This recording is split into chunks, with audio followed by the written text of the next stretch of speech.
เป็นน้ำพ่อไหมเดินตามพ่อพ่อ ครับดูกระถาง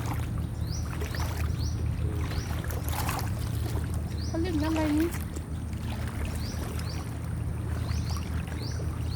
น้ำมันลนกับงูนี่ ไหนอ่ะโอ้ยอยู่ในน้ำอย่าพูดเรื่องงูดิ ฮะ อุ้ย ไอ้งูครับที่ไหน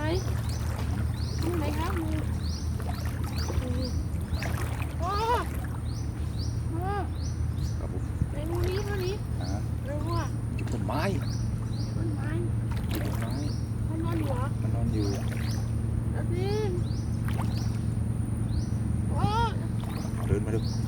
วิ่งมาแล้วบ้านเลยยัง แล้วเมื่อกี้พ่อโทรไปถามแล้ว ตัวใครอ่ะ โทรหางู มันเป็นอะไรอ่ะ บอกมันกลับบ้านก่อน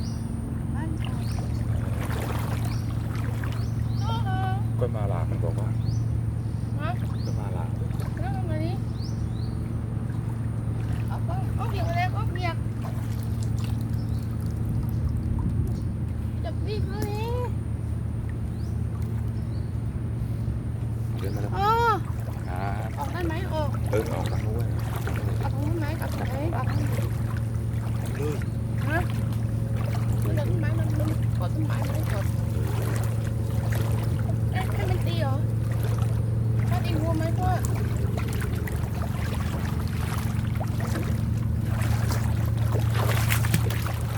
เปียกเปียกมาแล้วนอนอยู่ไหนไหนงูนี้พ่อพ่อพ่อพ่อเอาไหนดูแบบไม่ดูที่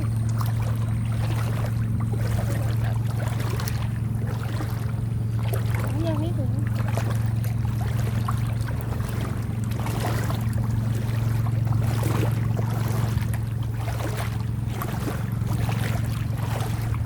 เฮ้ยเปิด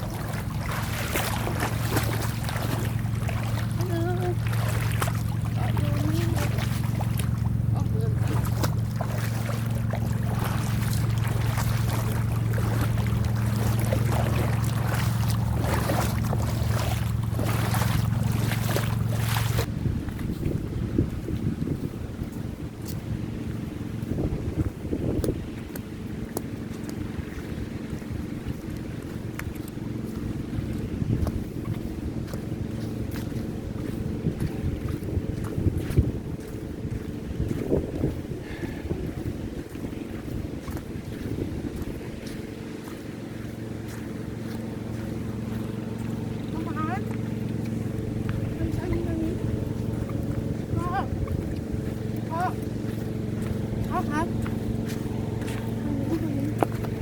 ต้องไปออกไปนอน เย่ในที่สุดก็ถึงแล้ว มันได้ออกไป ฮะ อ